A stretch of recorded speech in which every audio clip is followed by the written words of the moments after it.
Thanks for joining me for the Pray for Micah podcast. Be sure to like, subscribe, and leave a review, and check out my YouTube channel and follow me on social media. Pray for Micah Pod on Facebook, Twitter, Instagram, and TikTok. And now, on with the show.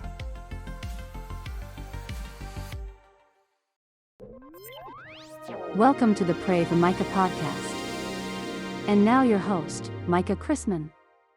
Hello, welcome to the Pray for Micah podcast, where we explore art, activism, spirituality, and our cosmic significance/insignificance. I'm here with DeVonte Brown. Thanks for being here, man. Absolutely. Thanks for inviting me. I'm just going to jump in and go ahead and share all the cool things that this guy does. He's a Detroit native, planted in Kansas City. And DeVonte brings a variety of original perspective to every project as a cinematographer and film director.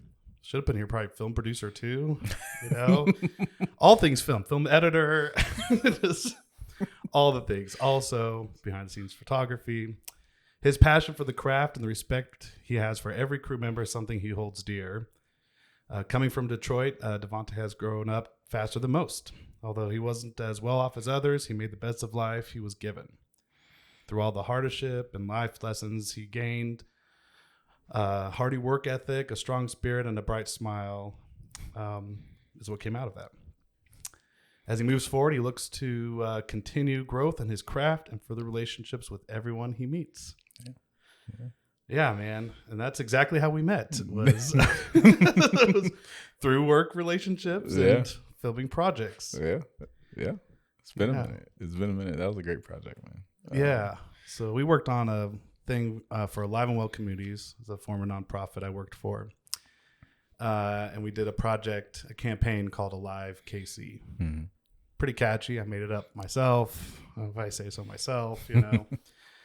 And we did basically community story, narrative gathering. We did basically a very daunting project that you probably should have got paid more money for it. It was a week long of filming, and you just, you put your heart into it, man. We did 5 different sets, different groups of guests. It wasn't just like one per each. That's the thing. We just tacked on more things. Actually, you're like, all right, we're gonna need another camera for this. Micah and you're like, well, I'll see if I can get someone to do it cheap, so it doesn't cost you all a lot. But the topics, if you guys want to check it out, livekc.org. Topics kind of covered different video segments. One was around restorative justice. One was around Black entrepreneurship, family preservation, advocacy, and community voice, and community mobilization. Really cool stories and really profound stuff. And that was kind of our goal, was to try to uplift folks who were trying to address mental health, but also we're doing it through a lens of social activism in the community. Right. And that was a grueling week. Filming. It was a lot. We were moving a lot, man. I was like, man, this is a lot. Yeah. And then editing that down to hours of footage for each day, and basically each day was an edit in a sense, because we had hours of interviews, and then I would have to be in some B-roll, and then have to edit it down to a 5-minute or less thing. Right. So I mean, yeah, you were mistreated. You were definitely no. It was a pleasure, man. It wasn't. I knew what I was getting into, and I wouldn't have accepted it if I thought it wasn't gonna be fulfilling. You know what I mean? Totally. It felt good to be a part of something that we were putting information out there. So yeah, and I think we both felt that afterwards that we gained a ton of insight talking to these folks. Yeah, a ton. It made me a better person. I think a little bit, Same. Just a little bit. Same. No, yeah, more aware, and just realized, man, you don't know what people are going through. Mm-hmm. Strangers, people you pass by, people will go through some serious shit. Exactly.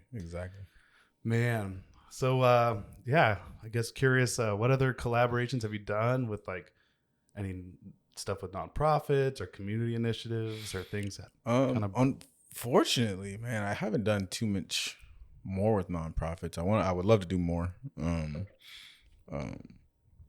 time allotting. I did recently get reached out to by Pat Jordan, who's over the gym and culture down near 18th and Vine. And me and her are getting together to hopefully work on something coming this fall, which I'm really excited about. Been itching to do something, a little bit fulfilling, and then also just me kind of being in that leadership role again too. Yeah. So. And it's probably got to stay top secret, No, I mean, I don't think so. we were just joking before he came out. We were like, well, there's this project he's working on with this friend. Well, we can't talk about that because that's not really fully formed. And right. Well, what about this script? This thing you said to this person? Well, that's very sensitive information. And, we're not, there's not 100%.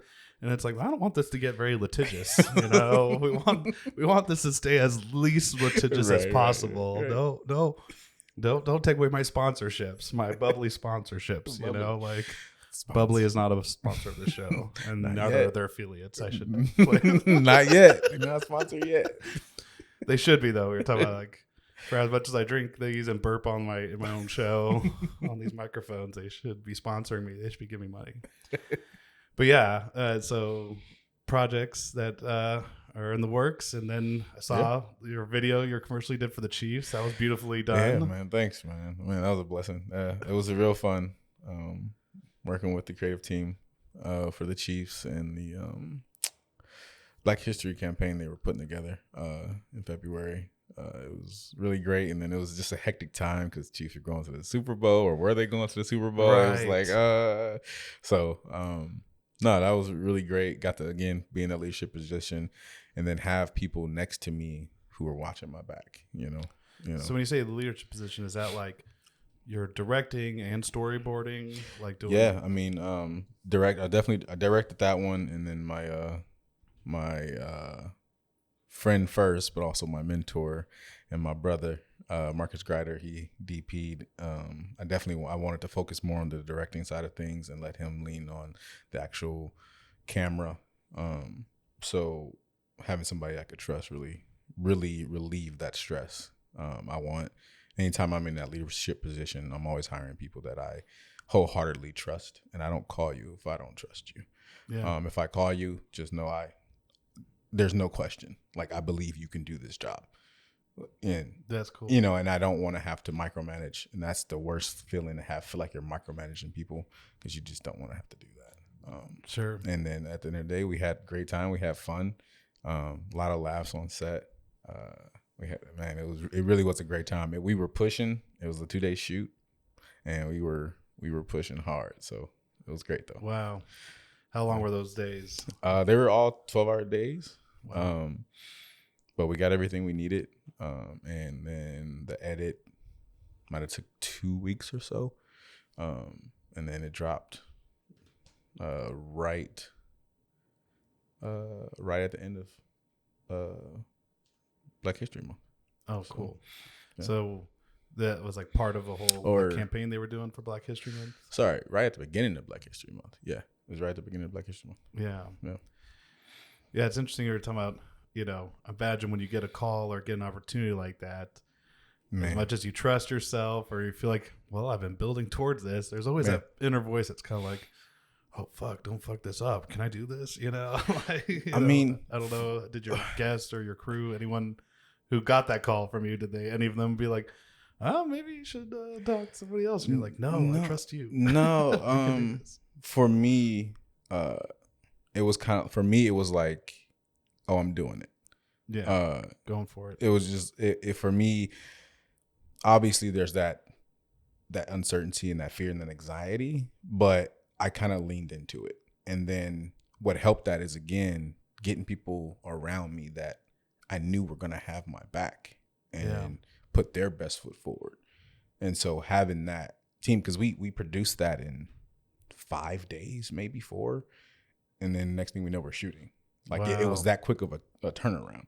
So having people next to me, it was no time to have doubt.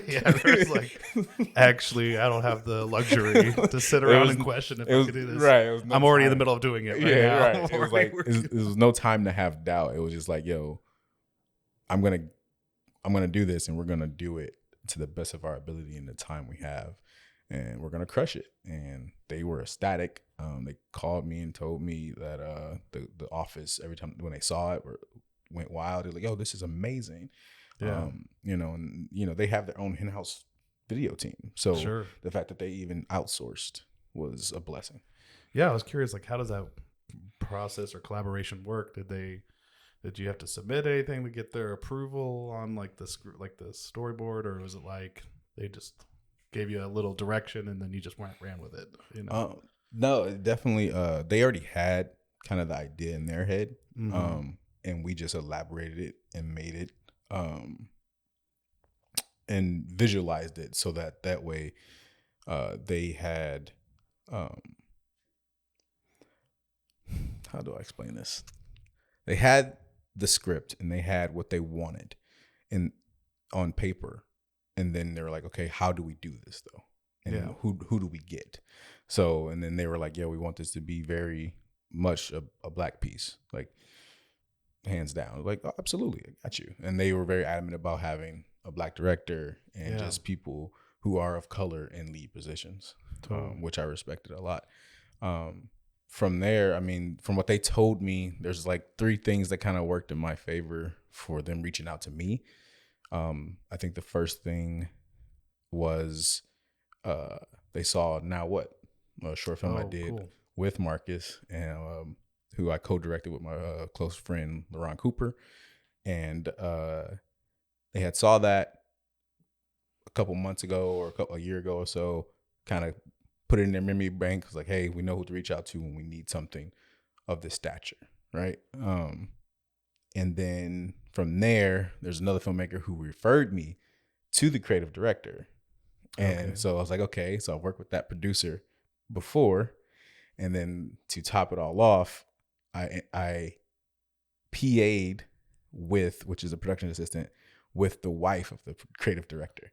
Yeah. And so that was just like, I was like, yo, if I don't get this, I don't know how else. You're like, what do I gotta come over and wash your dog, like vacuum the rugs? Right. Like, what else do I have to do? I'm actually over here delivering your mail now. Yeah. What's happened? Like, they're like, hey, aren't you DeVonte Brown? Yes.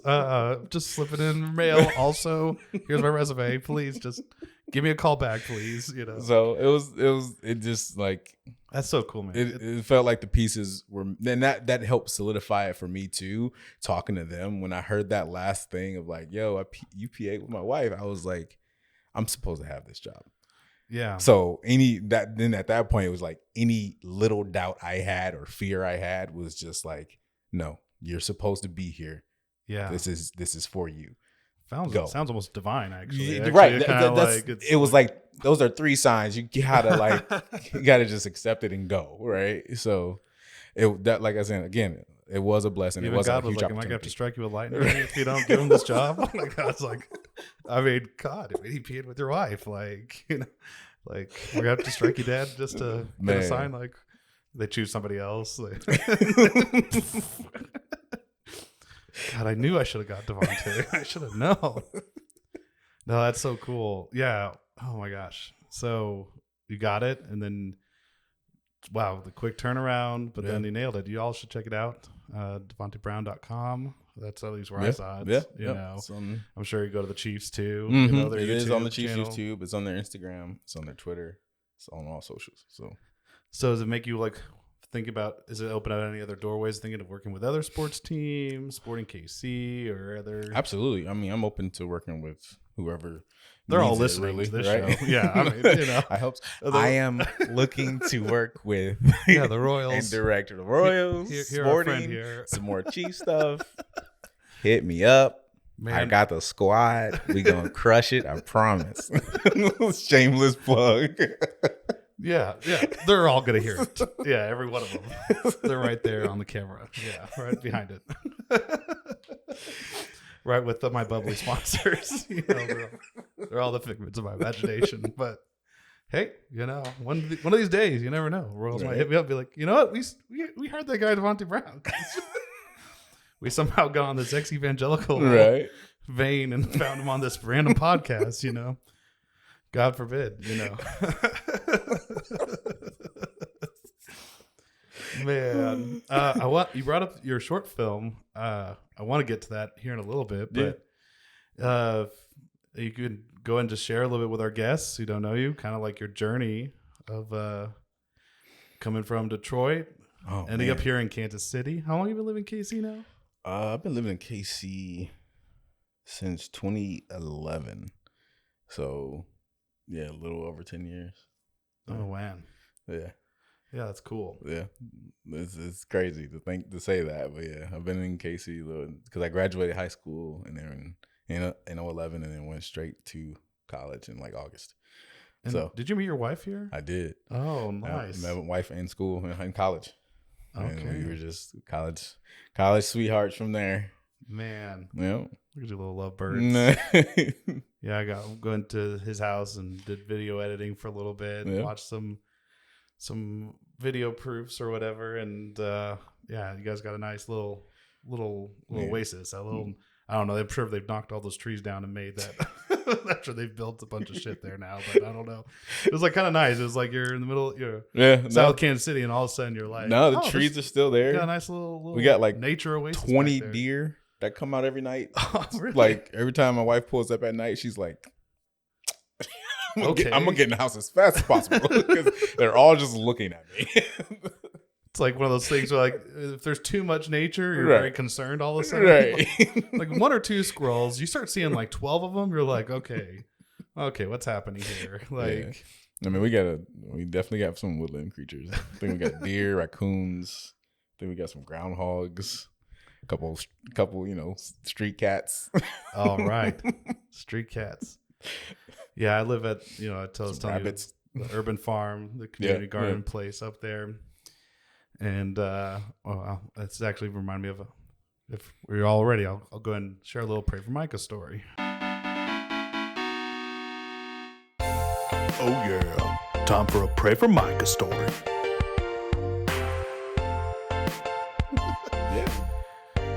So we have this compost pile.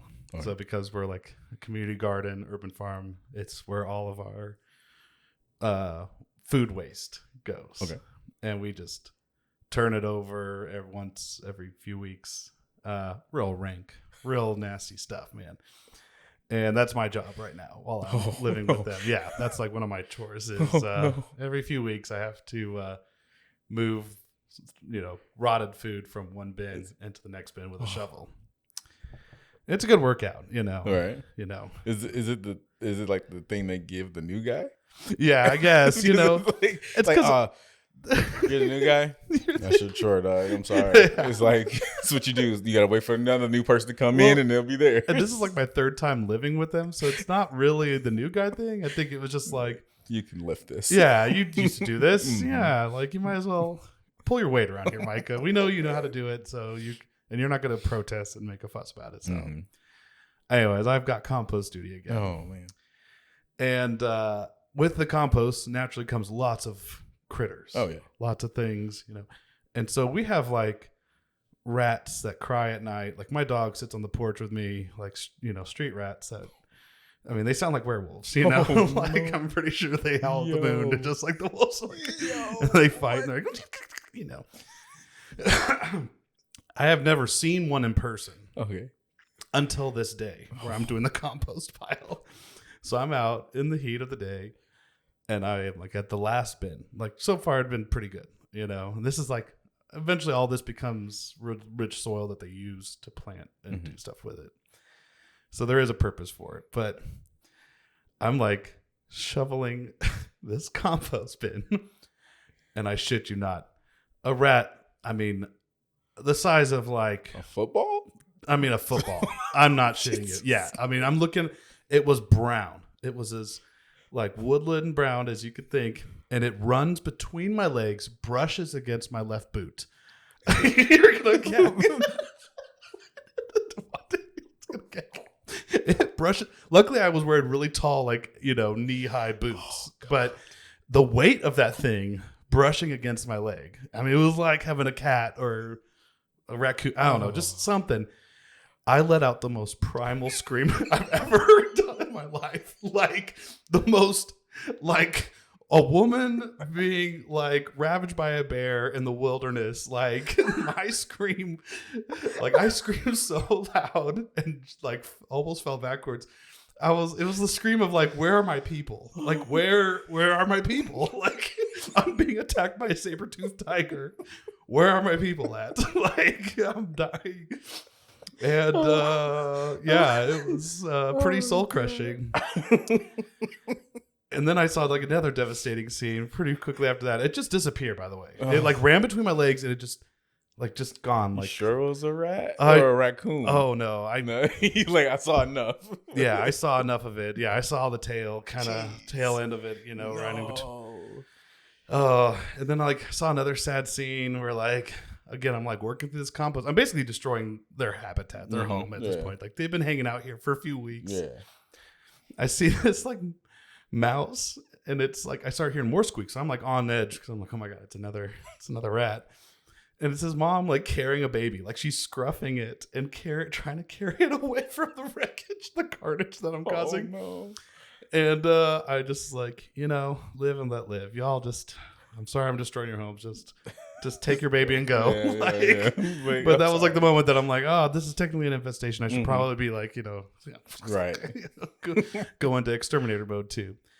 This is other than like, I mean, it's just a very disturbing story, but it's a story of hope and life at the end of it.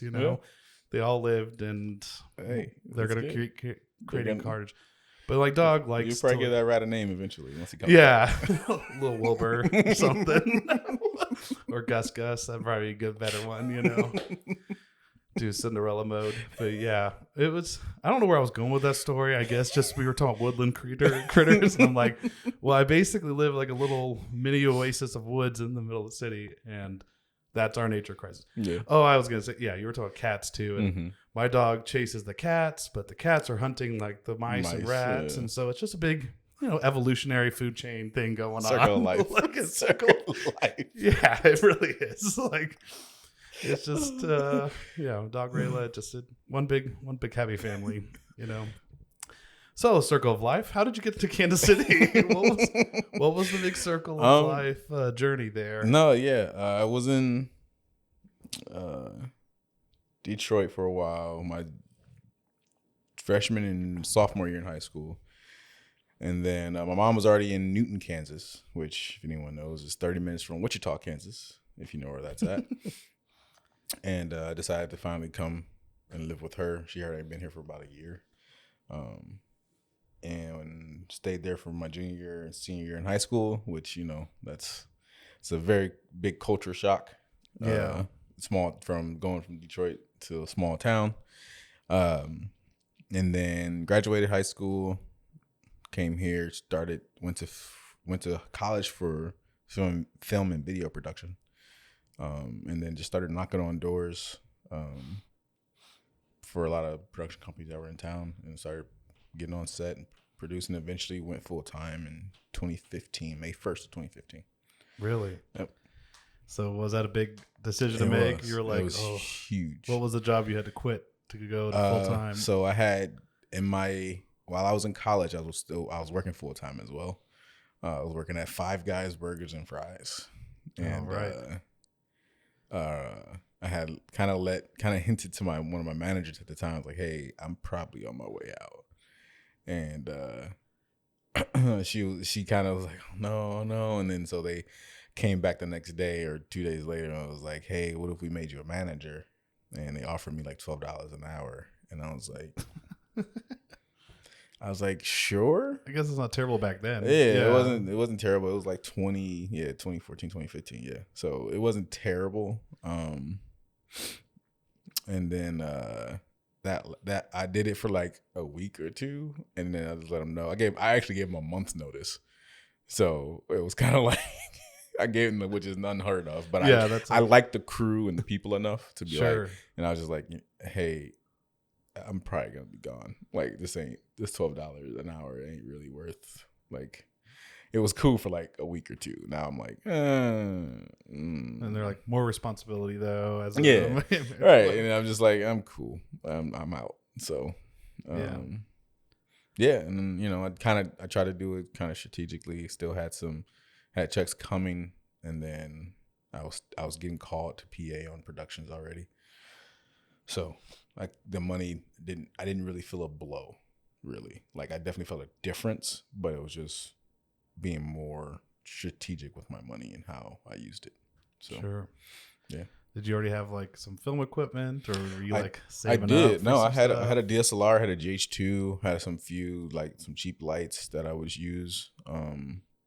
But I was shooting weddings and low budget music videos and things like that on the weekends. So that took a lot of my weekends, along with still PAing. So the PAing was my bread and butter, and then all the personal projects and the low budget projects are kind of like the creative me just continuously, working out that muscle and keeping things rolling. So I always felt like I was working and not missing anything. So Yeah, that's cool. yeah. So what was like young DeVonte? What was his dreams? Were you like, did you ever as growing up, I idealized Steven Spielberg, and it's funny because I went more of the writing route. I didn't stick really with video stuff, but I remember as a kid, like went through this whole phase of like making war movies with my brother and all of our friends, and like watched some Steven Spielberg movie, like or things about his life where he was like talking about how he like mimicked bombs and like basically bury like a board and like put dirt on it, and as you're running you step on it and it makes this like effect. And so somewhere on the cassette, or videotape somewhere there's a video of my friends all laying around dead, with machine gun fire, like playing war on the farm and stuff. But did you ever like dabble in filming or anything as a kid? Or kind of, but not really. I think I might have edited one or two like slideshow things in Movie Maker on Windows. But that was like when I was in high school, and I knew I was leaving to go to Newton. I made a slideshow because my sophomore or freshman class, we were in like a private school that was above a public school. So, I mean, I don't know how that worked. I feel like we were still a public school, really, because they were still coming out and we were hanging out with them. Yeah, that's they were hanging out with us. Yeah. But I think we went on a trip to a roller coaster park. And so everyone took photos. I took photos, things like that. And I just made a slideshow. And it's still on Facebook to this day. Really? Every now and again, the memory will pop up, and I'm like, wow. And that's when we feel old. And then you realize how old Facebook is. And you're just like, man, what? These things are still keeping track of that stuff. So, yeah, that was like really the only kind of inkling of like movie experience, I guess. I know the first movie that really caught my eye was Inception, and I was already a junior by then. That's funny. I made a reference to Inception earlier. No, that's cool. No, that's like that's in my top 5. Christopher Nolan, he's the shit, dude. The Inception. Even to this day, it's one of those movies. That movie and Starship Troopers are the two movies that if they're on, if I'm like watching regular TV or if I see it or if I'm just like, I don't know what to watch, I'm gonna cut one of those on. I'm gonna watch one of those. Like it's just Starship Troopers. Even if it's background noise, like it's on. But when I went to college, I had good experience in coding for websites. Okay. So I thought I was gonna be a web developer. I had experience with photography. I had experience with graphic design, and I had interest in film. And my mom was actually the one that was, but my college didn't operate that way, right? So sure. I had to pick one. I wanted to do all 4, and they're like, we don't roll that way. Like you have to pick one. And my mom was like, you should do film, and I was like, all right. Again, probably one of those divine moments. Yeah, again, I mean, I give credit to her because if she didn't say that, I wouldn't. I would have went somewhere else, and so from there, I really just, she kind of pushed me in direction, and I just rode with it. And I don't think I think she expected me to get a desk job doing film work and things like that. I don't think she really knew the expanse of it and how far it could really go. Right. But I do now, and I'm like, yeah, I'm glad I went this direction. I'm glad I listened and went this direction instead of, because I would if I had to choose, if she didn't say anything, I probably would have went web developing. Somewhere in a parallel universe, I got a sad DeVonte sitting behind a computer, wondering what Clicking if away. what if I had just done film instead of this? My boss is like, fix this code now, fix it. And then you're like, Chat GPT. No, I'm just kidding. I don't know what they're doing now. I just assume that eventually robots will be doing all that for us in the future, anyways. Yeah. Man, well, that's cool. Like, it's neat to like see that influence. My mother was a big influence on my life, being a writer. Like, just, I don't know. It's just, they weren't necessarily like pick a route and do it. In fact, they were the ones who were like, don't get a degree in English because everybody who has an English degree is starving or doesn't have like jobs. But I'd stick. The same thing about film. Right. Yeah. That's what you realize. Like, well, it's whatever you're passionate about. If you just, but I also knew that like, as much as I liked writing, I was interested in like more of the expanse of like communications, marketing world. Again, it was something that it's a field that's changing dramatically right now. We'll see if I'll let you know in 5 years now if it's something I still like doing. Yeah. I love the storytelling part of it. Like I said, I love being able to uplift community initiatives and that kind of shit. But it is scary just thinking like, I mean, I don't know. I just have different feelings about how we're just fighting for people's attention. And like, I don't know. I just can't. I think it's probably the jury's out in that it's unhealthy for us how much social media has contributed to mental health issues. I don't know. I'm just I say that while I'm recording a podcast with you that I'm going to put on social media, so that's what's like, I don't know. I just realized like, there's just, it's a changing industry and eventually it will be AI. It will be a lot of like clickbait stuff. So it's like trying to maintain your integrity has always been your heart and passion behind the thing has always been like, that's the struggle bus and like keep that the main focus, which is why I've always like worked for nonprofits or different community things. Do things that's fulfilling so you don't feel like you are playing to the algorithm. Playing to the algorithm. That's a good way. It's the best. It's the best way I could probably summarize it. But exactly. Yeah, but when you get to like find that moment when you have that complete project and you like see what you've produced, like it's like wow, this is like it's like a child I birthed. Yeah, this is my child, my little creative child, and it's cool once people get to like appreciate it, celebrate it. Yeah. So, what was it like growing up? As far as like in your bio, you kind of allude to like there was just some actually, kind of hardships that made you have to kind of do some leap and skipping into adulthood. Yeah. I mean, I don't know if you want to share a little bit about that. Yeah, no, that's fine. I mean, back when I was growing up, and then I was born in 93. So in the 90s, early 2000s, it wasn't, they were still coming out of like the 80s and the crack epidemic and things like that. So, and then gangs violence and just violence in general. Definitely got into a lot of fights, got jumped a lot, just. What part of Detroit inner did city you live in? I was between 7 Mile and 8 Mile and Illinois. And I mean, I walked to school every day, no matter snow. We didn't get it, unless it was 30 inches of snow, you was going to school. That's your true grit story. Yeah. Like you were going to school. It wasn't no snow days really. Like you were, and I walked. So, my elementary school was straight down the street, so that wasn't a far walk. High school, middle school were very much so different. But violence was definitely in the area. Sure.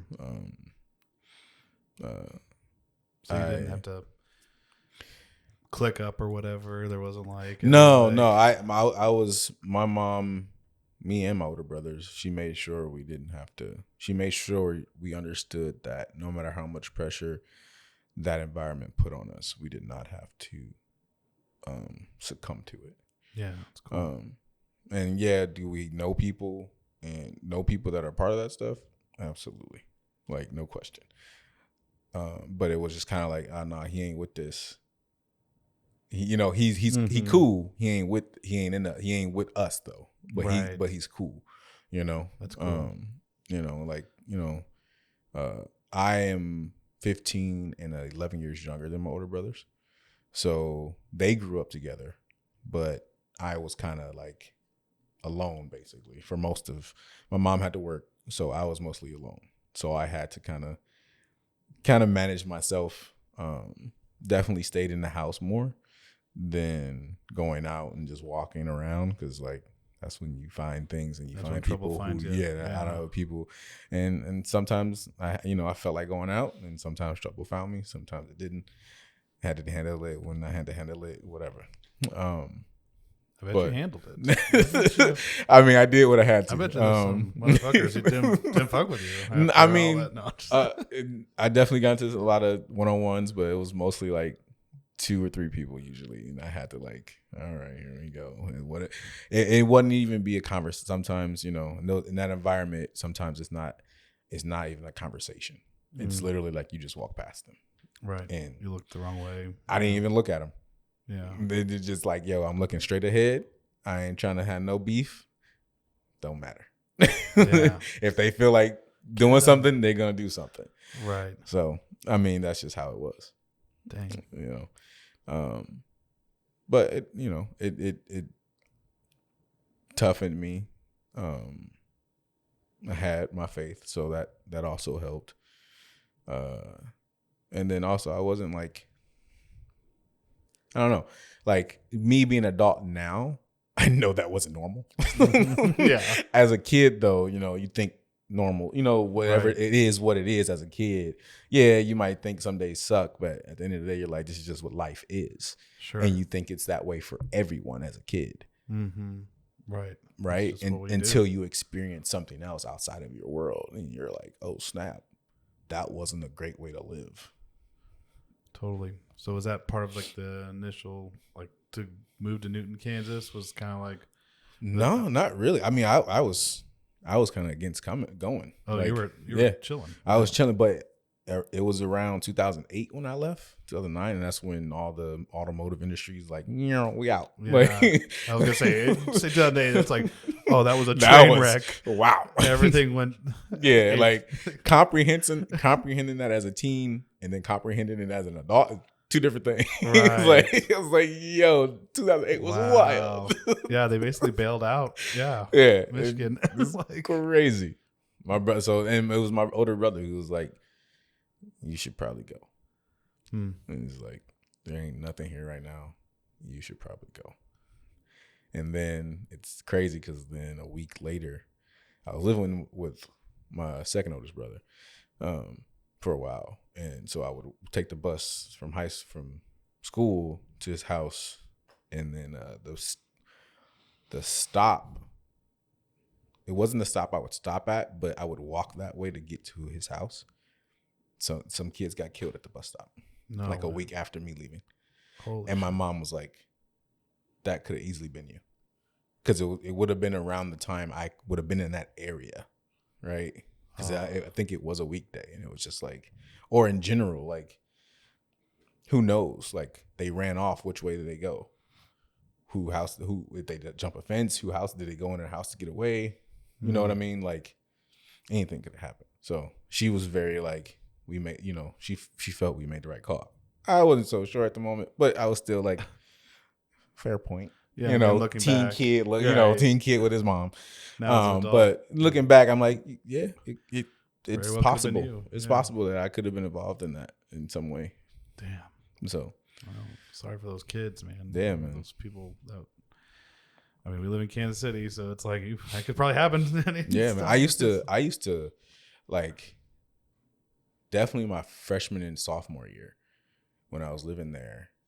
I don't know how many people knew this in school, but I used to carry a lock in my pocket. Like a gun? Glock? No, a no. lock. Like a I don't know, what is it? A regular lock that you like. Say you thinking for your lock on your locker. Oh, okay. Right. Yeah. But what I would do if anything looked like it might pop off was I would just put my hand in my pocket and put the lock between my knuckles, Oh, just in case Gotcha. something was Kinda gonna little like brass knuckle kinda just a thing. little, yeah, just as a I like totally a misheard defense. you. I was no, like, no, I not a heard Glock. I was like, oh shit, DeVonte's packing. He's going to school and he's packing. Like that's like no. is that pre-Columbine? That must have been like. No. Jeez. Yeah, just like a regular lock for your locker on my, and just in like, because I mean, freshman and sophomore year, you it gotta was just find me. something to protect yourself. I mean, Yeah. well, freshman and sophomore year, it was just me. Like, yeah, I had friends at school, but once I got on that bus, it was just me. And it was definitely a few times where I had situations happen where like people looked like they were about to do something and it just didn't happen. I did have one time, again, just walking by, doing my regular route, minding my business, two dudes walking by, and I'm just walking back next to him, and something told me, it was like, you should veer a little left, just a little bit, so he can't, his reach won't reach. And I didn't. And I just walked right by him, and he popped, and it didn't hurt, but then I just turned around, put my hand in my pocket, grabbed the, pulled it back out, and he's like, they're both like, what you gonna do? We with blah, blah, blah, blah. And I'm like, bro, I don't even care. I don't care who you're with. Nothing happened. They walked away. I walked away. And I was just like, this is so stupid. Yeah. It was just, at that point, it was just kind of like, this is stupid. Sure. I was like, and it didn't get me riled up or anything. It was like, I was so numb to it. And I didn't tell my brothers until much later. My mom, same thing. Didn't tell them until much later. I was just like, again, it is what it is. It becomes just a part of daily. Yeah, but it life comes and- a time of your life, and you're just like, bro, it is what it is. I'm not. So It didn't faze me anymore. Did it feel a little easier going in Newton, Kansas, or did it, Oh was it man, like that was it? that's what I like. I advise everyone to get out of their hometown, get out of there, at least for a year or two, just to like experience something different out of the norm from where you grew up, because it's gonna change your perspective. I had also lived in Alabama for like a month, and living in that environment and seeing that was probably in my time there the most like racial charged a high school I had been in, because I was only there for like a month for like my freshman or sophomore year, and it was sophomore year, and it was just like it's a lot of racial tension in this school. Wow, I would imagine. And I don't know what, I don't even remember the name of the high school. I don't remember the name of the town we were in, but we were there for like a month, got out, and it was like a trial job for my mom or something. Gotcha. But yeah, it was like, yo, I did not like it there at all. Yeah, enough that don't know the name of it, but that month left an impression. On you. Like, so then that's when I went back to Detroit, finished my sophomore year, and my mom went and found a job in Newton. But yeah, that was just weird. But again, I saw a different perspective, right? It was like getting out of that town, getting out of Detroit and going to Newton, Kansas, seeing it was quieter. I was used to a predominantly black school, predominantly just being around black people. Now I'm around predominantly white people and a few Hispanic people. I was like one of 5 black kids in my school. So it was just different environment, different. but not as racially charged as Alabama. It didn't feel as racially charged. Definitely still some racism, Sure. but it didn't feel, it wasn't like in your Kansas, face, right? It was that Alabama was just in your face. It was Midwest nice racism. Very polite. Oh, bring yeah. a casserole to your house. Definitely. So, and yeah, I mean, I would still say even it was still better. It still helped me ground myself and helped me not be so hard, I guess you can say. My heart kind of, it wasn't as, I didn't have a wall up all the time. Well, Yeah, I mean, dude, I wanted to jump into some of your short films. Yeah. And you were kind of sharing about your journey and moving from Detroit to Kansas and school. And so, like, what was, like, some of the biggest, I mean, Vi, wow. I mean, I don't want to spoil it, but, y'all could go to his website or on YouTube, DeVonteBrown.com, and watch the short film Vi on there. And, woman's having basically, coming to terms with the loss of her husband who's killed by police. mm-hmm. And sorry, is that spoiling it technically? I don't, It's all good. It's been out there in a while. Yeah, It's all good. go watch it. Yeah. But it's more than that. I feel like the dialogue, the conversation. It's definitely that's just an event that the happens. twist of the scene is right. There's a twist there. Yeah. That's what I'm not spoiling that for you guys. You will see and experience something.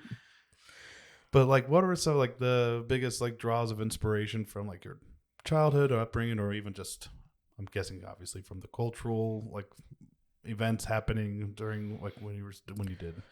Yeah, I mean, no.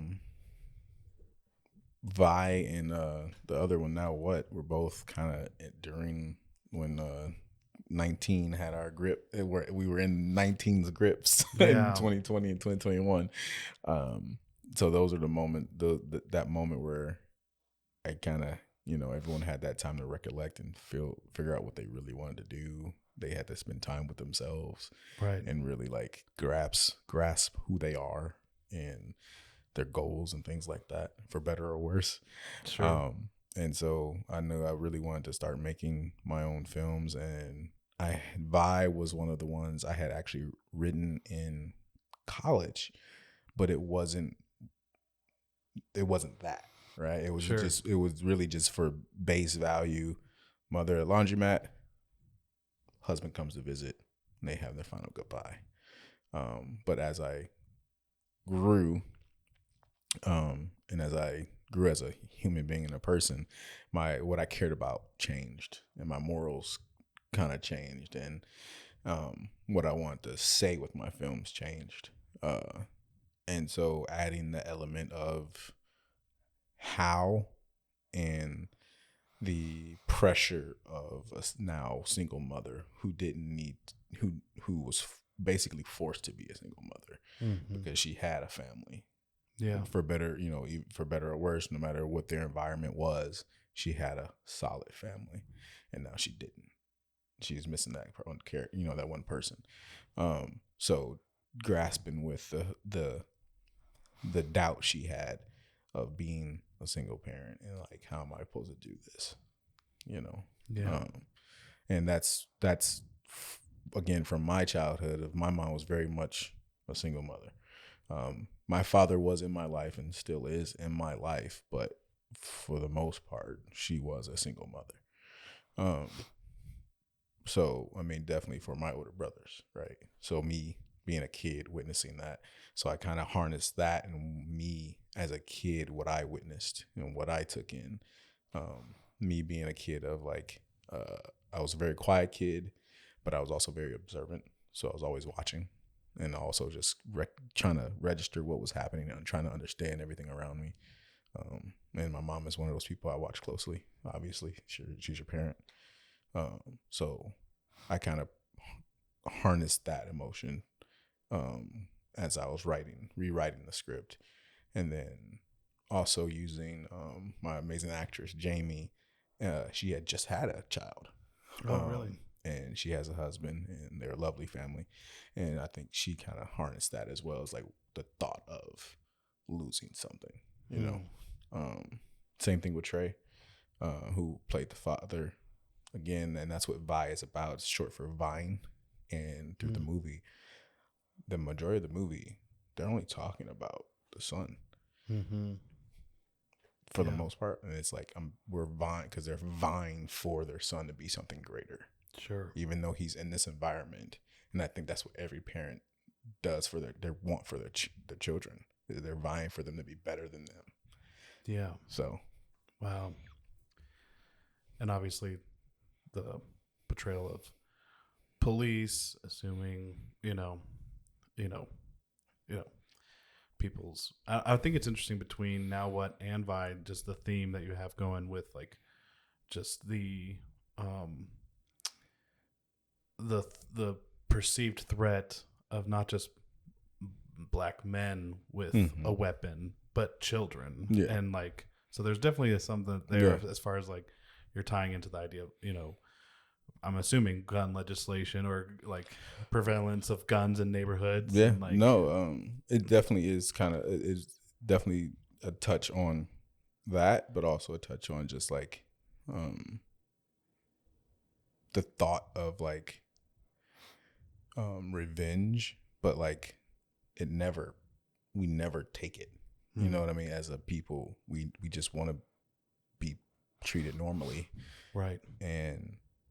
But if we really wanted to take revenge or get whatever, like we would, but it's just like, no, we just want to be left alone. Like, right. like, you know, it's right. like we just want to be treated normally and exist. Like right. we were here in a laundromat. And then the cop aspect of it for me was definitely more. It wasn't so much. It definitely was fueled from what was going on in summer 2020, but also for me, perspective is big in storytelling, and I think being able to use film to tell different perspectives and show people different perspectives is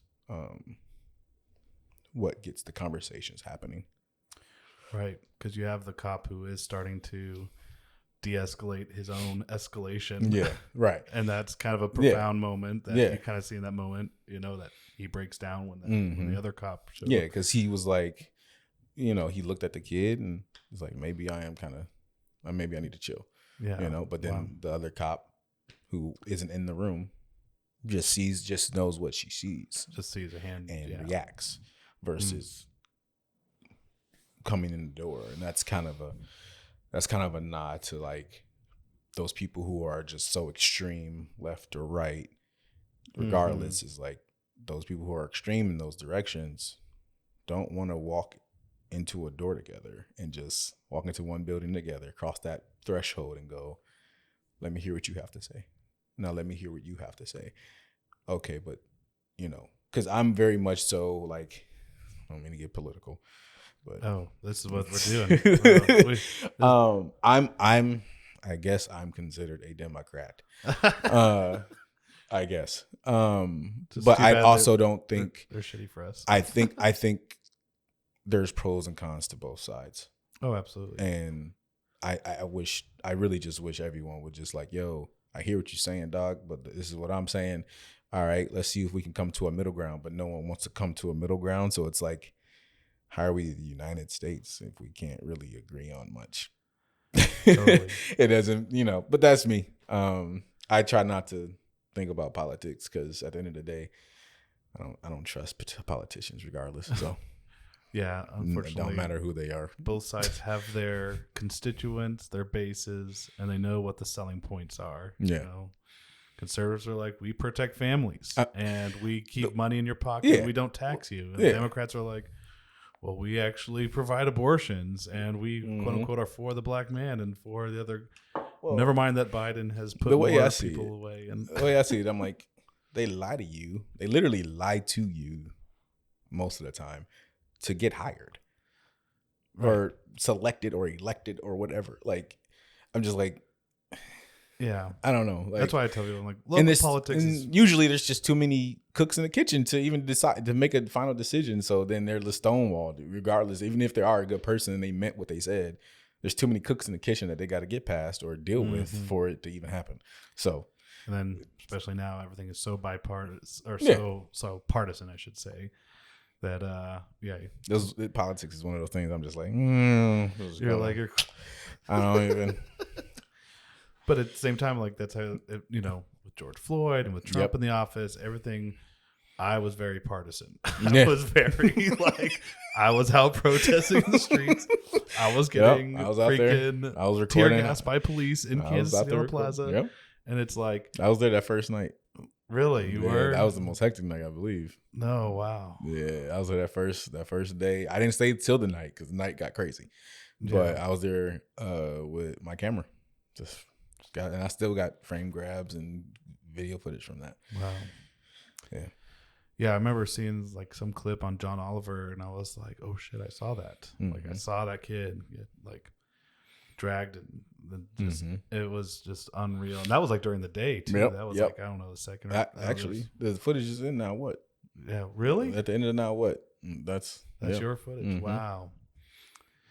Yeah, I think that was like the part that was like even if you weren't political at the time, even like my own family and friends and people who were on the fence, they were like, finally acknowledging like maybe we aren't treating people like we should, like black communities, like maybe police kind of suck actually, like maybe there is something here that we should be at least, and just like that kind of like we have to come to like at least recognize there's a problem before we can try to even come to a solution, whether it's a partisan or like, bipartisan solution. And again, like so, and with that, now what was very much so fueled from that was completely like from the heart of me and two other black men who was like checking in for mentally because of COVID, because of George Floyd, all the protesting and everything.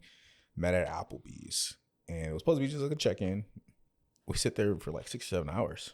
No way. Talking about everything. And we're just like, yo, we should make a film. And we, like, within weeks, we had the 4-page script, shot it the next week. But that was so much from the heart, very small crew, but it was very much like, you know, Now What is definitely a coming of age story of basically a black kid realizing that the color of his skin is viewed as dangerous. Makes him a threat in whatever shape or form they want to see him as a threat in. And his reaction to that realization of that. And so that's definitely one of those things where like, I don't know. I feel like as a kid, every kid's talk to themselves in the mirror, you know, even if they're trying to hype themselves up or something like that. But he was definitely like, I was using, again, perspective. He was talking straight into the camera. But in the film, you see this mirror at the beginning of the film that he's kind of looking at, and he's looking at himself, but at the same time talking to the audience, you know. Wow. So. And it won some awards, didn't it? Or was it by like? It did win an award for impact. I forgot the full name.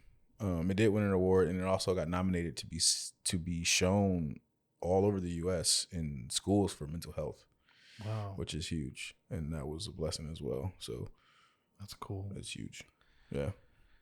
Yeah. So what's that process like? Like when you've made something, it just feels cool too. The Applebee's story, just like it's cool how the emergence of that creation just comes out in the collective like that. It's still to this day one of my favorite like process of how that just happened. It was like a light bulb clicked on for everybody at the same time, and we were all in agreement with what everyone was saying, and it was very much so like this one event truly encapsulated, like, even though we're from different like backgrounds as black men, it encapsulated our experience. And we all understood why we were making this film. And that just, it definitely, that meant to me that what was happening, what was important, and we needed to tell this story and how we felt in that moment. So. Yeah, it sounds really sacred. It was. To this day, I'm like, I need another one of those. It was euphoric. It really was. It really was. Yeah. Do you still work with those guys? Oh, absolutely. Yeah. Marcus, who shot Now What, shot the Chiefs thing. Okay. We still check in on each other. Still work with each other when we can, you know. So, yeah, man. It was definitely like, I talk to LeRon almost every day. Yeah. So. Yeah, at least we're on this side of the pandemic. Right. What was that like trying to shoot? Would you have to like, everyone wear masks, I'm guessing? You had to probably like. Yeah, it definitely COVID test or something. So we didn't COVID test. No, I don't think because that was it was like June of 2020. Right. I don't think we even had COVID tests by then. But we made it a small crew, and we wore masks, and then we had the kid wear a mask when he wasn't on camera, and we had him take it off when he was, and we just tried to follow the regulations that we knew that LA and New York were trying to do. Even though they weren't really filming, we just knew that regulations came out. So we just knew how to approach it from there. But yeah, we had everyone masked up. It was definitely, I think we had a crew of 7 people, maybe 6 people. And some of me and LaRon were directing. LaRon also did audio for it. I directed and then had to jump in as AC because our AC couldn't commit to all the time. So I jumped into AC sometimes. Like, that's just, we did what we had to do to make the film because we knew what we were doing, and we made it simple enough, one location, so we could still tell a strong story. And I think that's the other beautiful thing is like if you could tell something, a short story, tell a captivating story in a short amount of time, then who knows what you can do with a 90-page script. Yeah, right. Oh man, are you working on one of those? I have 4 in conceptualizing right now. I'm conceptualizing right now. Wow. Yeah. So which one's sitting at the top of the pile? So there's one I've completed. And then there's one at the top of the pile right now that is kind of a alien horror film in a sense. Hell yeah! So I'm really in off for of that. it. Wow. So, and again, still trying to keep it. It's indie filmmaking, so try to keep it budgeted well enough, but still be able to tell a captivating story and a story everyone will enjoy, and then also something just fresh and new. So that's sick, dude. Yeah, man, Alien. I'm so down for it. So do you ever like work on a script, and have you thought like, I mean, I know it would be maybe it sounds sacrilegious to say, but to sell it to somebody, like if there was ever like an opportunity, would you? If it was like if I didn't from Netflix was care like, hey, for yeah, absolutely. If I didn't care for the script a lot, or if they offered to. Maybe to like, I don't know if I would give this one up. Yeah, sure. But if I have another one that I would definitely be like, here you go. Yeah, and then use the money I get from that one to make the one I want to make myself. Sure, right. If it's enough money. But, it's like that would be the real goal. So you're on the ground with all the Kansas City film kind of scene. So like, what do you feel like? I mean, it feels like things have been kind of, growing. I mean, there's now whatever the Last of Us HBO series, they had shots of Kansas City. I don't know if they just send crews out for stuff like that, but I'm just curious. What's your gauge on like? I always feel like everyone goes to like Georgia to film. Like apparently they filmed all the Ozark show in Georgia, and it's like kind of annoying. It's like I'm always just curious, like, if you. Do you ever like have opportunities like if there is like a major like LA production happening in Kansas City, do you get those calls like or so do? The HBO for Last of Us was a pretty small crew because they only did like exterior stuff. I want to say it was only like 6 people. Yeah. So they were just driving around Kansas City, get this shot, Sure. That's really all there was. It wasn't much in the show. It wasn't right. You know what I mean? It wasn't like they were really shooting a scene here. It was just more like we need this background of Kansas City. Which at least they did that. It's right. really annoying when you watch right. that show. And from what I've been told, there were some locals on it, and I was like, great, that's wonderful. And I know we're supposed to be getting a tax incentive. I am. Oh, that's probably part of it too, right? We don't have a tax incentive right now, so I think it's in the last stages, but hopefully it gets passed, and hopefully it's good for everyone locally. Who's to say? But I definitely have been on. I've been on Queer Eye, the Netflix show, so that was fun. That was a good time, and that was one of those shows. I'm not a big reality guy at all. Really don't like you were shows. Actually featured, like or no. I was a part of the crew. The crew. I was on the crew. But that was one of those shows that it being a reality show, I was kind of like, okay, well, it is what it is. But when I saw that we were actually changing a few of these people's lives, I was like, this feels good. That's cool. Like even this season, and it's actually happening. And it's actually happening in real time. Like we are literally in real time changing some of these people's lives, and like a lot of them are now very successful, and they really took what that show gave them and what they learned from the Fab Five and took it and ran with it. So yeah, it's great. Yeah, one of my friends guests had on the show, Jen Harris. She poet. Yeah, she was one of the round table things that came to speak to one of the women that was on the show, and she had a real small part in it, but it was like kind of just like Well, that's cool. Yeah. My friend Dane Casey he has a barbershop, Benjamin Barber downtown, and he did haircuts, I guess, with some of the folks it's kind of just cool. Like, again, I'm always like, I'm planning on probably moving elsewhere this fall. I'm gonna like explore maybe moving to like Asheville, North Carolina. I'm kind of, well, you were mentioning earlier, like everyone should get out of their hometown. Well, I'm 34 years old. I've lived here my entire life, and I'm like, again, maybe just for a year or two, I need that fresh perspective. I feel like I need to go get that. But I'm like, Kansas City's like, it's always gonna be home for me, and so it's nice when I see, when cool things like that happen, and like it's I mean, Detroit's always home for me. I mean, all my family's there. I don't have any family in Kansas City. Besides my wife's side of the family, I don't have any family in Kansas City. So you get back to like visit them very often? No, I don't. I really don't. I gotta work on that. I'm grinding. I know.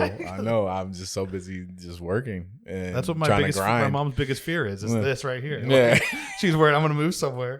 I want to get married, and her family's all gonna be there. And my mom's already like, you don't love me. You're not going to bring the grandkids back. I'm like, you've got 10 of them. They're all here. Like, you're fine, No, I try to, I'm terrible at calling too. So I try to like keep in mind, like, yo, call your brother, call your dad, call your grandfather, call your mom. Like, I try to keep telling myself that because I'm very much so, when I'm locked in, and I'm in a mission. I'm on a mission still. And until I get there, I'm locked in. Sure. Right. So, well, this is a reminder to our listeners right now. You should probably give your mom a call real quick. Yeah, mom a call. I should probably call her when we're done. My mom and dad, like I said, they don't give me the option. If they haven't heard from me in like a week or two, they just assume I've died. And, like, I think I recently went up there for my little sister's graduation. She graduated high school, so that was nice. That was really nice. I was happy I was able to do that. So it was good to see her. She was happy I was there. Got to see my little brothers. So yeah. Yeah, it's one of those things where, family for me, it's been just like, that's everything. Like God, family. Yeah. And again, love my family. I die for them. You know, absolutely. At the same time, you realize like, oh, I have to be my own person, and at some point, you have to start your own family, and that's what you've done, and it's kind of just. It goes back to the circle of life, Yeah, no, it definitely does. It definitely does. It's like, they have some breathing room to do that, right? Yeah. And so it's just. I think it was harder when I moved initially because I was a kid in high school. It was just like, yo, all I got is my mom here, and she's moved back. Okay. Like last year, I want to say. So she's there now too, and so it's just like she left Newton, Kansas. She was 3 hours away, and now I have to fly to see her. But I didn't go see her 3 hours away either. So. Terrible. That's terrible. But they know I love them, and it's always a good time when I go back, and I can't just go back and see one side of the family. I gotta go back. When I go back, I gotta, no matter how many days you're there, if you're there for one day, you better make your rounds. Otherwise, you get hell later on. They're like, you were in town and you didn't stop to say hi to Auntie so and so. Yeah. So, man, well, shout out to your family if they ever hear this episode. Shout out to my loved ones, man. Like y'all. Gotta that's why we have the pandemic. If anything was supposed to teach us, like, hey, we can FaceTime. Oh, like it's not the best, it's not the same as seeing each other in person, but it's the second best thing. You know? But I hear you. It's hard to find that time when, again, if you're like me and I'm working on a computer all day and I'm working, man. It's like the last thing I want to do is like be on my phone some more. And I think on the computer screen. And it's just like, everyone's got a life, whether they're family or not, friends. It's just like, I don't want to, not to say I'll be bothering anybody, but it's just like, I understand that, again, people are going through things. Same with your family. They're going through things, and they're not always going to tell you what they're going through. They're just going to be, I'm good. How you doing? Just to talk. And it's great. And I just understand, like, you have a life, I have a life. And I think it's mutual. Sure. But it's just the fact that, like, we have to remember, like, yo, what's up? Like, I ain't heard from you. You alive? You good? My dad always calls me. He's like, was like, hello, my favorite oldest son. I'm your only oldest son. So he's like, you ain't talked to me in a minute. So and, you know, my cousins are all on my little cousins are all on the thread. So every now and again I'll see what they're doing, but I don't really. I don't respond to like. I'm terrible at responding to like thread messages. That just. Oh yeah. I don't like like a whole bunch of people in one thread. I'm gonna look at it. Cool. Nothing was for me, so put that back in my pocket. Yeah. I don't need to say anything. Anytime I'm in a group text, I just die a little bit. Yeah, there's just part of me that just like. Yeah. It's just I never feel suicidal in my life until someone puts me in a thread. No. That was dark. Sorry. I don't really feel that way. But you know, like just text threads are just I'm just like, there's another layer of this anxiety that it's fun because we're always cracking jokes, so it helps. But I'm not always available to crack jokes, and I want to, and I have to.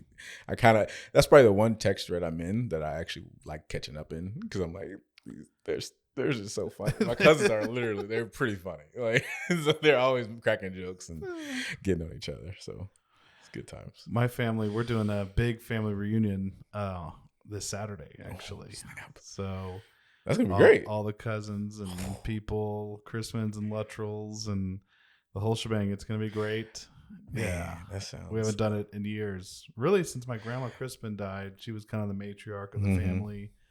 We'd have like a ton of Thanksgivings together, all of us, and there'd be like 50 of us, and it was always kind of because like, well, this might be our last Thanksgiving with grandma, you know, like.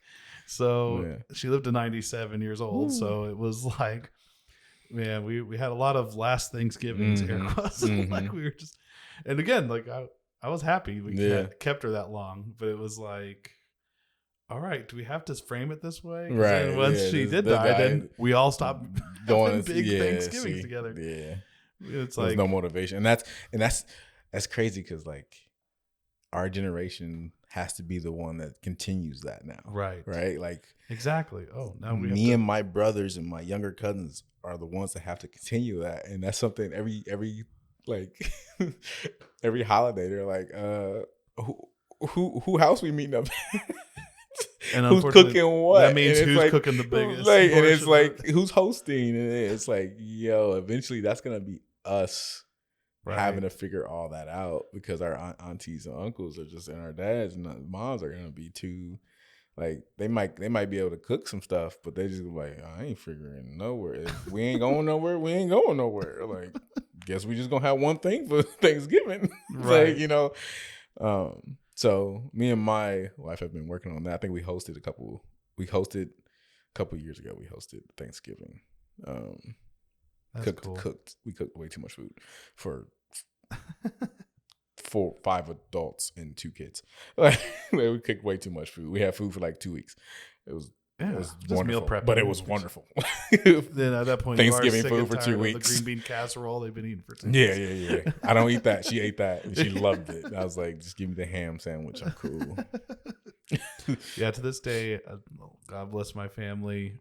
Since Grandma passed, we haven't had the same cinnamon rolls. She had the grandma signature cinnamon rolls that she left a recipe for, allegedly. I don't know where it's at, but somebody got it. Sisters and people try to make it, and it just never tastes the same. And it's just like the biggest letdown. Yeah. Grandma, we should have had. You should have been there, and we should have cooked right beside you. Maybe they did that too. It's just kind of like. I'm that way with chocolate chip cookies. My family is convinced that I make our family recipe chocolate chip cookies the best. And so like I've had to like write it down for them all multiple times. I've like cooked beside my sisters. They're like, and it's just like, well, there's just that weird flair or that one little thing, that extra little something, you know, put your hands. I don't know. I think everybody in my family's got something like that. I think the one thing I can remember, my uncle has the best, like even my wife who doesn't love bananas, he makes the best banana pudding. Oh, really? Oh, yeah. And she loves it. And it's like the right consistency that's of vanilla wafer over the pudding and the banana. And it's so good. So good. That's for me for the banana pudding thing. It's like, Yeah. I'm not a big texture pudding fan, but Right. with the way you're describing that, I could see that being fine. I tried to make it, and my wife was like, "Nope." I was like, "I'll eat it." Yeah, it's not I so was bad. like, next time. May not be as good as Uncle So and So. Right. Well, DeVonte, cheers to you and your family, and hopefully we both keep carving our paths out as creatives and make time to catch up with them. But like you said, like, you know, at some point you have to accept that, like, hey, I'm doing a thing and I'm trying to pursue a passion, and that's what life's for. Like, it's like, as much as I love my family, that I know that they're loving and supporting me in that way. They would rather, propel you, push you. And I guess I'm just curious, like, we've kind of briefly talked about just, I don't know, we've kind of sprinkled it in, like some feelings of divine inspiration or like feeling like a spiritual influence. You were talking about your faith, like kind of being a grounding point in your past, like the hardships you kind of experienced in Detroit and stuff. And I'm curious, like, how does your faith shape like your storytelling, your filmmaking? Yeah, man.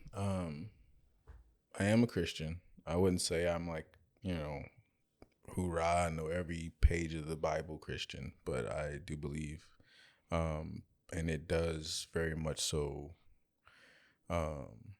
ground me when it comes to, as an artist, like always, like with social media, as we talked about, like you constantly feel inadequate. And it helps me, my faith helps me remember to stay, stay humble, grateful, and have gratitude, because I'm doing something I do truly love to do, and what I also do believe is my calling to do. And I'm making a living doing that. No matter where I am in that level of it all, I am making a living doing that, right? So it's just remembering to stay grateful and having gratitude that I get to do that. And that, my mom and my family have kind of pushed me, like you said, continue to inspire me and push me forward in that. And like, they're definitely rooted in the reason I am still working as hard as I do, because I got all my work ethic from them, because I saw how hard they worked. Absolutely. My dad, no matter if he's sick, flu, whatever, he was going to work. Mom, same thing. You had to go to work. You had to do what you had to do, whether you liked it or not. And that's a work ethic that I definitely inherited. And still understanding myself. So my faith definitely grounded me when it came to, just being in the now and not looking towards the future, but not being discouraged with where I am now. And I wouldn't say I pray every day.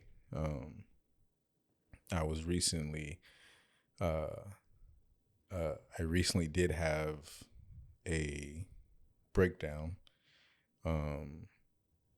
but I think the breakdown was more from, I heard a gospel song and it just started bawling, and I was like, wow. I didn't know, and I'm pretty well tempered and pretty well like a lot of people tell me like, yo, if you're stressed, I can't tell, right? and I think I heard a gospel song. It was a Kirk Franklin song, and I was on social media again. I was on Facebook, and I just heard a song that he had done with some choir or something, and I just started bawling. And I was just like, what is wrong with me? Because I've never experienced that in my life. Wow. Never. I've never had a breakdown like that in my life. And I just turned 30, so. Congratulations.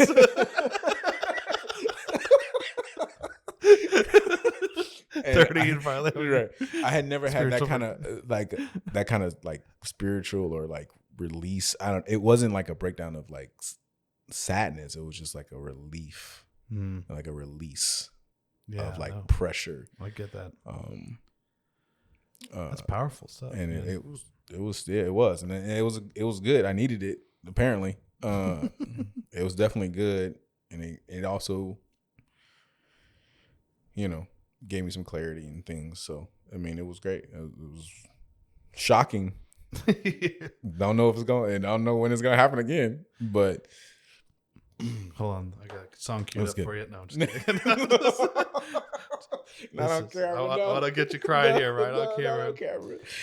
Yeah, man. I have moments like that where like I hear a song or some kind of piece of music, and almost like this feeling of nostalgia comes over me, and it just moves me, to tears. Like you're saying, like it just makes you I don't know, for the sake of the beauty of the thing. It's not even like like I'm not sad. It's not like. Because I wasn't sad. I wasn't. It was just, I think it really was. It was just like a release of pressure and like weight for me. And it was, what it was in that time and moment, it was clarification. What was happening was clarification from the community that I was going the right direction. And that felt good. And, it was like, okay, cool. And I woke up that morning feeling normal and all that. And then I heard that song and it was just like, boom. I was like, yo. So, yeah, man, it's, it's still, worth it. Everything's worth it. No matter how much pressure I'm under, no matter how much weight I feel like it's on me, it's all worth it, man. Yeah, we were talking at the beginning of the show that somehow the show has become known as an ex-evangelical podcast, but how my hope is that I'm trying to look forward in my faith or my spiritual walk, and less about what I'm against, and more like what I stand for, kind of thing, what I'm pursuing. And it's funny because I feel like I've also just had like a spiritual breakthrough that I haven't had in years. I actually didn't realize how atheistic I was until I had this experience. Again, I've always considered myself still a, agnostic spiritual person. I don't know, kind of diverted away from like, as far as like thinking the Bible is the only word of God and it's the end all be all of who God is and this and that.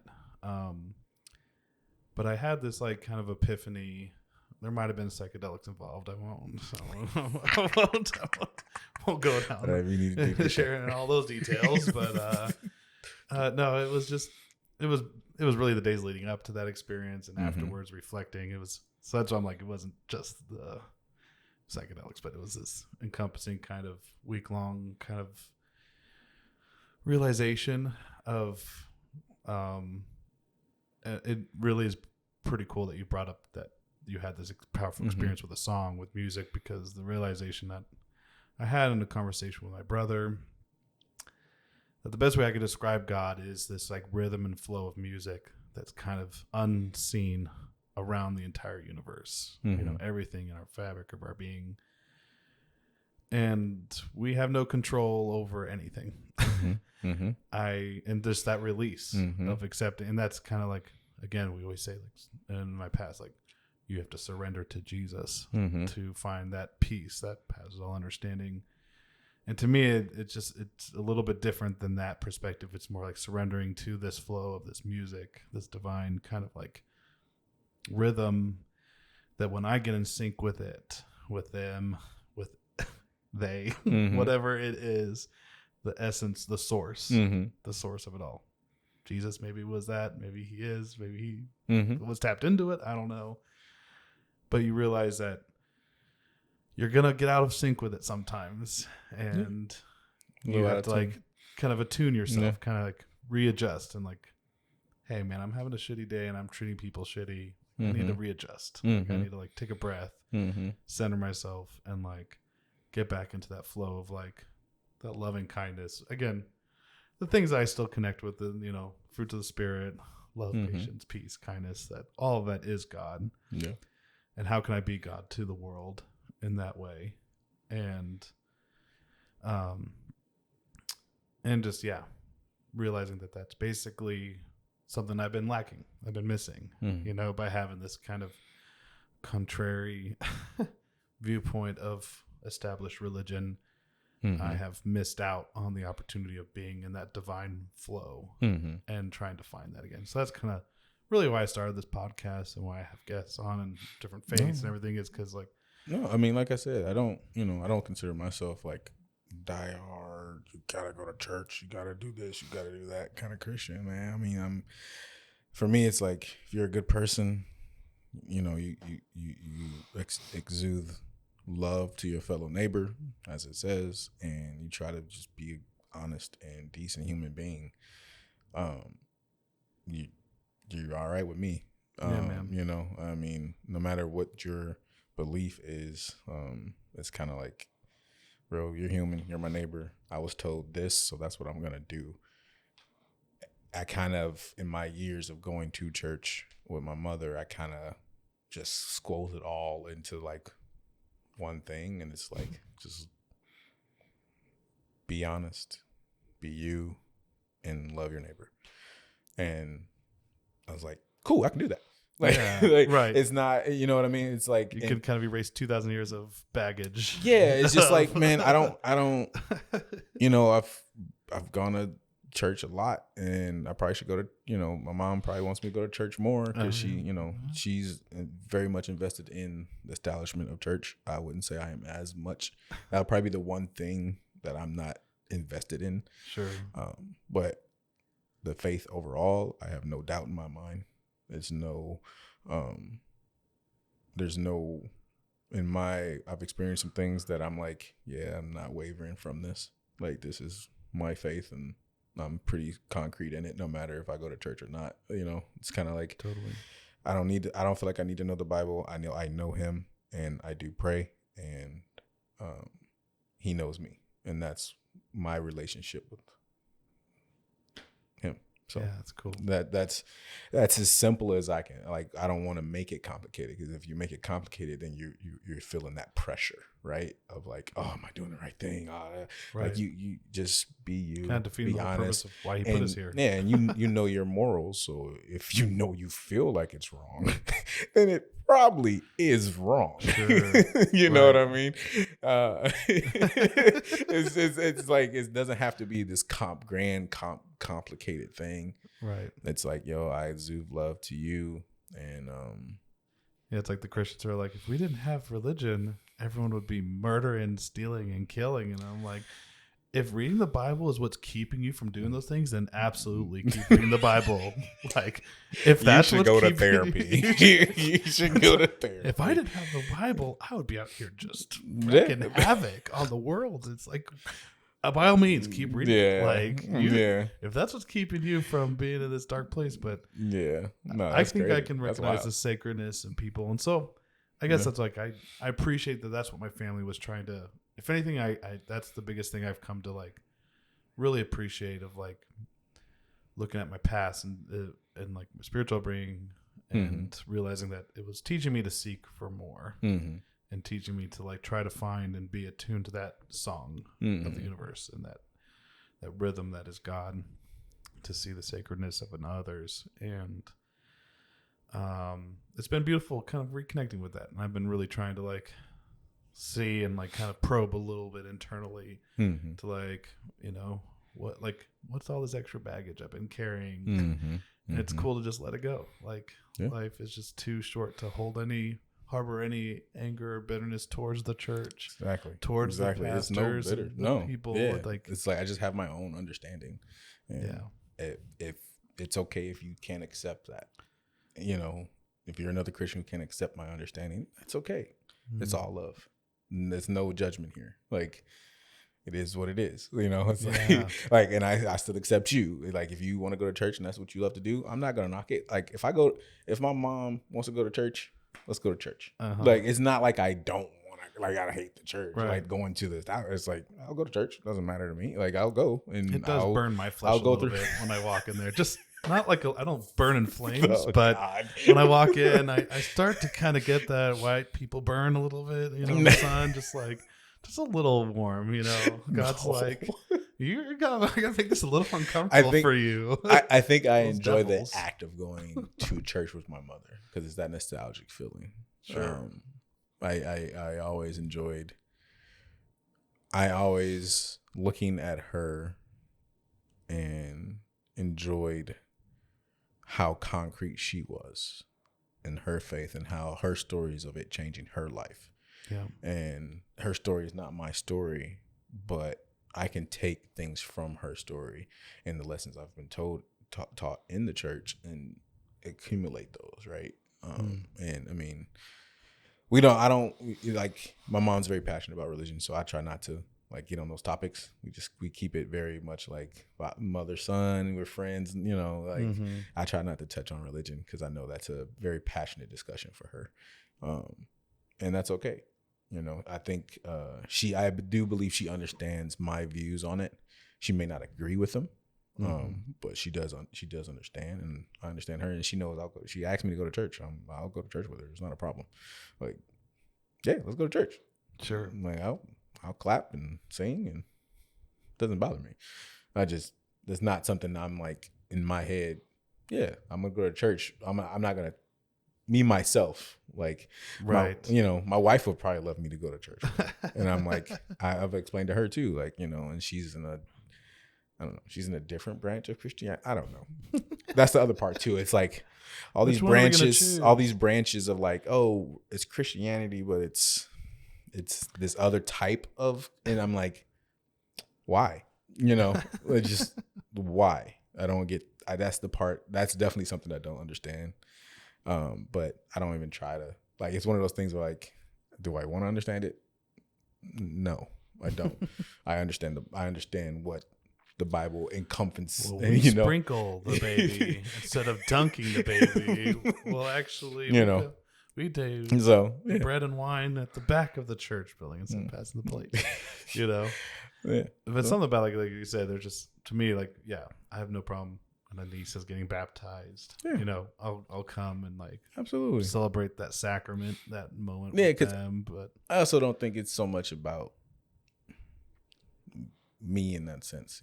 It's like I'm here for you. Yeah, totally. I'm here for you. You're my family. I love you. I'm here for you. Is it good for me?